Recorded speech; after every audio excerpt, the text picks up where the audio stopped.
ஏதாவது ஒரு சில வார்த்தைகள் பார்த்து அவர் சொன்ன மாதிரி இப்போ தான் எல்லாருக்கும் வணக்கம்.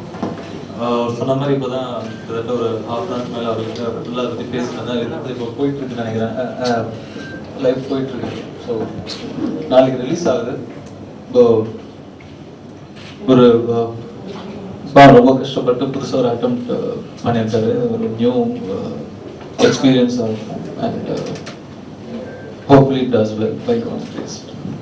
சார் அதில் வந்து ஹீரோயின் சிறுத்தை கூட சரியாக என்ன சொல்லுவாங்கன்னு எனக்கு தெரியல. சிறுத்தையை நான் டேக்கிள் பண்ணல, சிறுத்தையை என்ன டேக்கிள் பண்ணல. அது பார்த்து வேலையை பார்த்துச்சு, நான் பக்கத்துக்கு என் வேலையை பார்த்தேன். அது அந்த கதைக்கு அந்த இடத்துல ரொம்ப தேவையான விஷயம். கிராஃபிக்ஸில் பண்ண அந்த அது நல்லா இருக்காது, அவ்வளோதான் பேசிக்கலாம். இல்லை 3ல வந்து ஒரு மாதிரி ரொம்ப ஒரு மாதிரி நடிச்சிருந்தீங்க. அண்ட் அம்பிகா பற்றி கம்ப்ளீட் டிஃப்ரெண்ட். திருப்பி அதுக்குள்ளேயே 3ல ஒரு மாதிரி நடிச்சிருந்தேன். அவள் அப்படி கிடையாது. முடிஞ்ச அளவுக்கு எல்லா மாதிரியும் நடிக்க தான் ட்ரை பண்ணுறேன். என்ன சொல்கிறது, எனக்கு எவ்வளோ தூரம் முடியுமோ டிஃப்ரெண்ட்டாக நான் ட்ரை பண்ணுறேன், அவ்வளோதான், வேற ஒன்றும். Thank you sir. This is really great.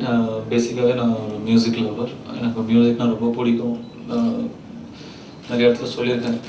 மியூசிக்கில் தான் நான் என்னோடய இன்ஸ்பிரேஷன் எடுத்துக்குவேன். ஒரு படம் நடிக்கிறதுக்கும் அந்த படத்துக்கு தகுந்த மாதிரி, அந்த கேரக்டருக்கு தகுந்த மாதிரி மியூசிக் கேட்பேன். அதுலேருந்து இன்ஸ்பிரேஷன் எடுத்துக்குவேன். அதில் நிறைய ஐடியாஸ் வரும். மியூசிக் இல்லைன்னா எனக்கு ரொம்ப கஷ்டம், ஐ பெரிஷ். ஸோ அந்த மாதிரி மியூசிக்காக ஒரு அவார்ட் கொடுக்குறதுங்கிறது ரொம்ப நல்ல விஷயம், சந்தோஷமான விஷயம், என்கரேஜிங்காக இருக்கும் மியூசிஷியன்ஸ்க்கு, சிங்கர்ஸ்க்கு எல்லாருக்குமே. So good, very good, this very good thing. 2012 எனக்கு ரொம்ப பிடிச்ச பாட்டு போனி போ. 2012 தெரியல, வாகேஷோட ஒரு பாட்டு 2012 தானே.